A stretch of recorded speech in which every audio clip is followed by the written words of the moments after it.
আরও এক বিসিবি পরিচালকের পদত্যাগ। এবার দায়িত্ব ছেড়েছেন ইয়াসির মোহাম্মদ ফয়সাল। বৃহস্পতিবার ক্রিকেট বোর্ডে পদত্যাগপত্র জমা দিয়েছেন ইয়াসির ফয়সাল। সবশেষ বিসিবি নির্বাচনে জাতীয় ক্রীড়া পরিষদ থেকে পরিচালক হিসেবে মনোনীত হয়েছিলেন তিনি। বোর্ডে লজিস্টিক্স ও প্রোটোকল কমিটির চেয়ারম্যান হিসেবে দায়িত্ব পালন করছিলেন। এর আগে ইশতিয়াক সাদেক ও আমজাদ হোসেন পরিচালনা পর্ষদ থেকে পদত্যাগ করেন। এদিকে শনিবার বিসিবি সভা, জাতীয় ক্রীড়া পরিষদের তদন্ত committee, Dhaka premier league, New Zealand সিরিজের পাশাপাশি পরিচালকদের পদত্যাগ ইস্যু নিয়েও আলোচনা হওয়ার কথা রয়েছে।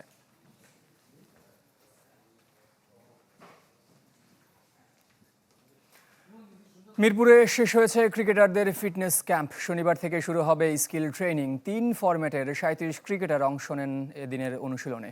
ফিটনেস ক্যাম্প পরিচালনা করেছেন ট্রেইনার ইফতেখার ইসলাম ও ফিল্ডিং কোচ জেমস প্যামেন্ট।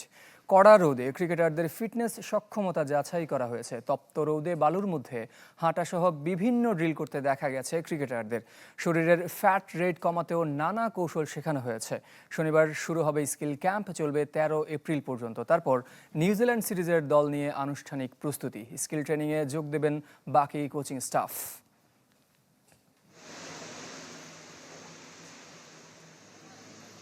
জানাবো ফুটবলের খবর। অনূর্ধ্ব-20 সাফ চ্যাম্পিয়নশিপের ফাইনালকে সামনে রেখে ফটো সেশনে অংশ নিয়েছেন বাংলাদেশ ভারতের অধিনায়ক ও কোচ। মালের সমুদ্র সৈকতে ট্রফি হাতে দেখা গেছে বাংলাদেশ কোচ মার্ক কক্স, অধিনায়ক মিঠু চৌধুরী এবং ভারতের কোচ মহেশ গাওয়ালি ও অধিনায়ক সুরজ সিংকে।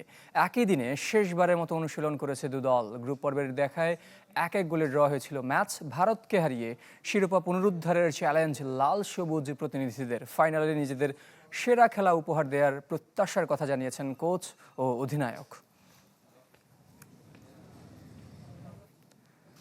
এদিকে অনূর্ধ্ব-20 নারী এশিয়ান কাপে থাইল্যান্ডের কাছে হারের ধকল নিয়েই অনুশীলনে ফিরেছে বাংলাদেশ নারী দল। বৃহস্পতিবার সকালে ব্যাংককে অ্যালপাইন ট্রেনিং গ্রাউন্ডে 1 ঘন্টা হয়েছে পিটার বাটলারের ক্লাস। 2 ভাগে ভাগ হয়ে অংশ নেন ফুটবলাররা।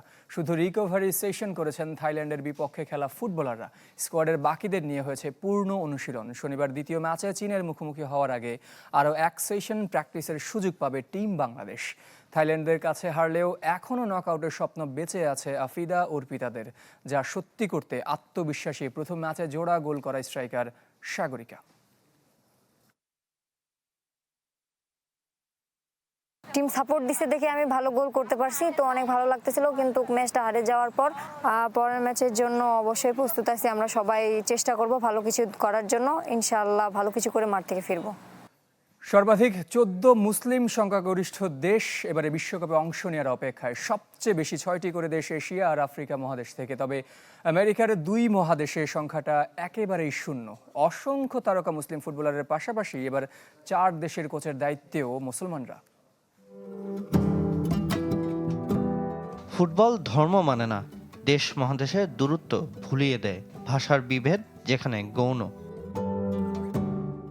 তারপরও ভ্রাতৃত্বের বন্ধন শেখায় শান্তির ধর্ম ইসলাম।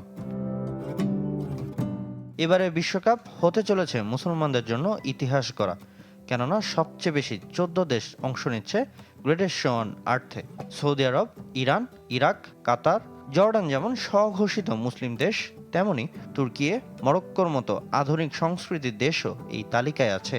বাকিরাও ধর্মীয় সংখ্যাগরিষ্ঠতার ভিত্তিতে এগিয়ে।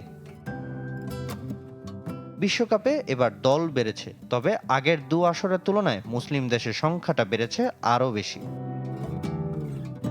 মহাদেশ হিসাবে এশিয়া ও আফ্রিকার আধিপত্য। সবচেয়ে বেশি 6টি করে দেশ এই 2 মহাদেশকে প্রতিনিধিত্ব করছে। ইউরোপ থেকে মাত্র 2টি। আমেরিকার 2 মহাদেশে মুসলিম সংখ্যাগরিষ্ঠ কোনো দেশই নেই। এবার মুসলিম কোচের সংখ্যাটাও বেড়েছে। মরক্কোর মোহাম্মদ ওয়াহিব, তিউনিশিয়ার সাবরি লামোসি ছাড়াও প্রথম আসরে জর্ডানের দায়িত্ব সামলাবেন জামাল সালামি।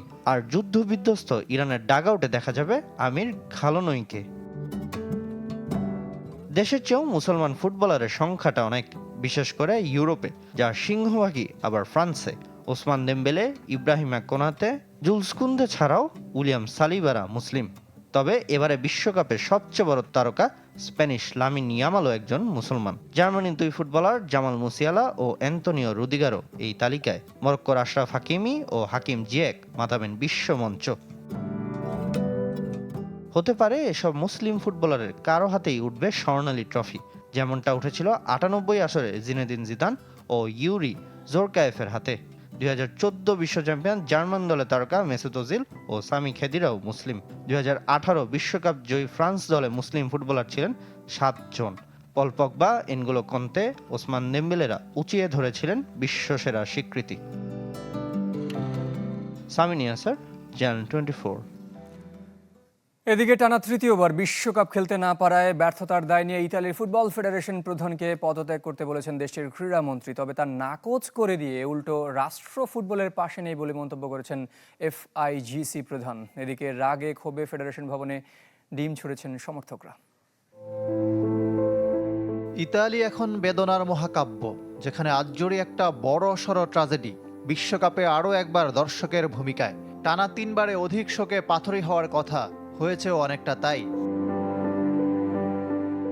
গণমাধ্যমগুলো তবু হৃদয় খুঁড়ে বেদনা জাগিয়েছে। ঘুম থেকে উঠে সংবাদপত্র হাতে নিয়ে হতাশ আর ক্ষুব্ধ ইতালিয়ানরা। 2-1 তার বহিঃপ্রকাশ ঘটিয়েছেন রাতের আধারে। রোমে ফুটবল ফেডারেশন ভবনে ডিম ছুঁড়ে জানিয়েছেন প্রতিবাদ, তবে তা সীমা ছাড়েনি। যদিও দেশটার সরকার ও ফুটবল প্রশাসনের মধ্যে শুরু হয়ে গেছে টানাপোড়েন। প্রকাশ্যে বিরোধে জড়িয়েছেন ক্রীড়ামন্ত্রী ও ফুটবল ফেডারেশন প্রধান। বসনিয়া হার্জেগোভিনার কাছে হেরে প্লে অফ থেকে বিদায়ের পর এক বিবৃতিতে ক্রীড়ামন্ত্রী বলেন, ইতালিয়ান ফুটবলকে একদম গোড়া থেকে গড়ে তুলতে হবে। সংস্কার শুরু হতে হবে এফআইজিসির শীর্ষ পর্যায় থেকে।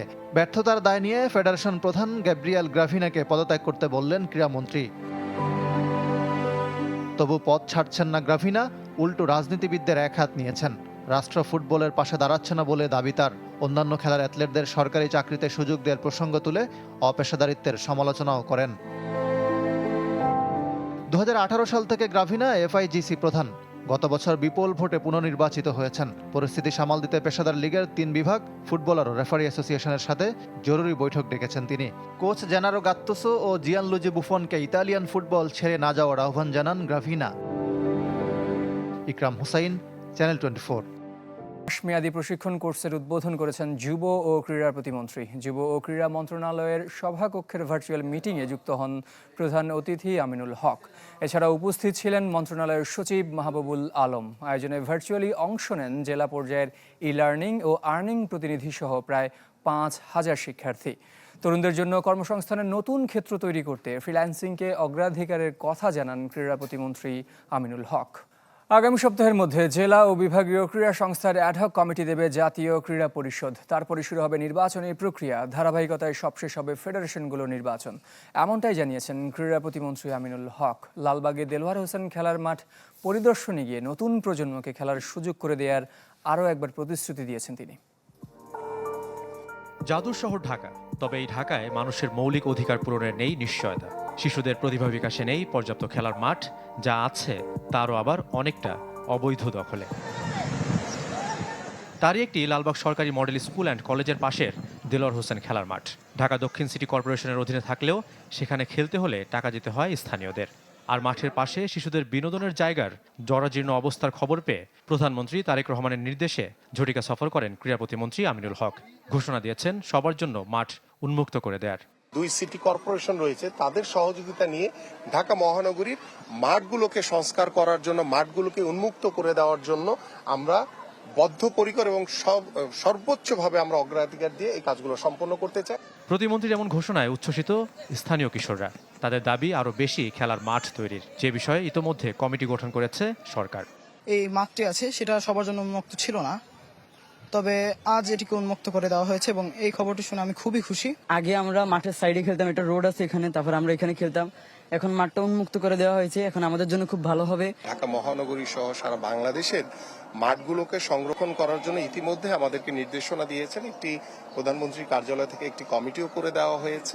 ক্রীড়াঙ্গনকে ঢেলে সাজাতে আগামী সপ্তাহের মধ্যে জেলা ও বিভাগীয় ক্রীড়া সংস্থায় অ্যাডহক কমিটি গঠনের উদ্যোগ নিয়েছে মন্ত্রণালয়। 3 মাসের মধ্যে নির্বাচন। সারা বাংলাদেশে আমরা ইতিমধ্যে জেলা ক্রীড়া সংস্থা, উপজেলা ক্রীড়া সংস্থা এবং আমাদের বিভাগীয় ক্রীড়া সংস্থাগুলো ভেঙে দিয়ে আমরা অ্যাডহক কমিটি তৈরি করার মাধ্যমে আমরা 3 মাসের ভিতরে আমরা নির্বাচন নিশ্চিত করব। শাফাত মিদুল, চ্যানেল 24, ঢাকা।